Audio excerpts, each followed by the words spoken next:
Justement, Adel Bakawan, j'ai envie de vous demander comment réagissent les pays de la zone qui ont été touchés hein, dans la journée par les ripostes iraniennes. L'Arabie Saoudite, qui avait confirmé donc des attaques sur son sol, avait dit se réserver le droit de riposter. Est-ce que ce Conseil de sécurité, il est attendu par ces pays-là, ou alors justement ces pays-là aussi, Émirats Arabes Unis, Qatar, font un peu fi de ce multilatéralisme qui se passe à New York et sont en train peut-être de décider dans leur coin?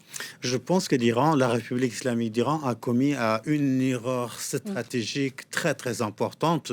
Pourquoi? Parce que tout simplement, avant cette guerre, avant aujourd'hui, la totalité des pays de la région, y compris la Turquie, les pays du Golfe, la Jordanie, l'Égypte, tout le monde était farouchement contre cette guerre-là.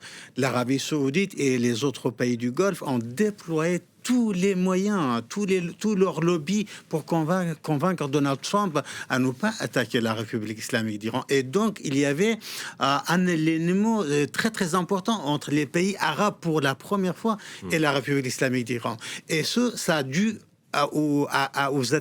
l'attaque israélienne contre Doha pendant la guerre des 12 jours en visant le bureau politique du Hamas. C'est la première fois qu'Israël attaquait un pays du Golfe. Et donc là, les pays du Golfe ont pris conscience de la dangerosité de la situation dans laquelle ils se trouvaient. Autrement dit, auparavant, ils considéraient Israël comme un allié géopolitique, sécuritaire très important. Mais au moment où Israël a attaqué Doha, les pays du Golfe ont pris de la distance avec Israël et ils ont dit à une République islamique d'Iran fragile, fragilisée, contrôlée, contrôlable, orientable de notre part, nous, les pays du Golfe, est beaucoup mieux que un chaos qui s'installe dans ce grand pays ou une grande démocratie qui menacera notre modèle. Mais au moment où la République islamique d'Iran a pris la décision d'attaquer à la fois Riyad, c'est quand même la capitale de l'Arabie saoudite,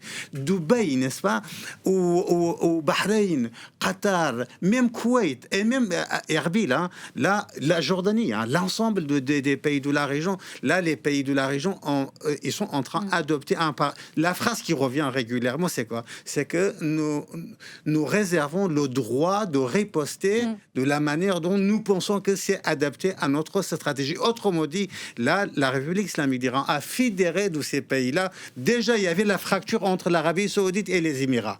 Depuis aujourd'hui, cette fracture... Oui, ils se reparlent.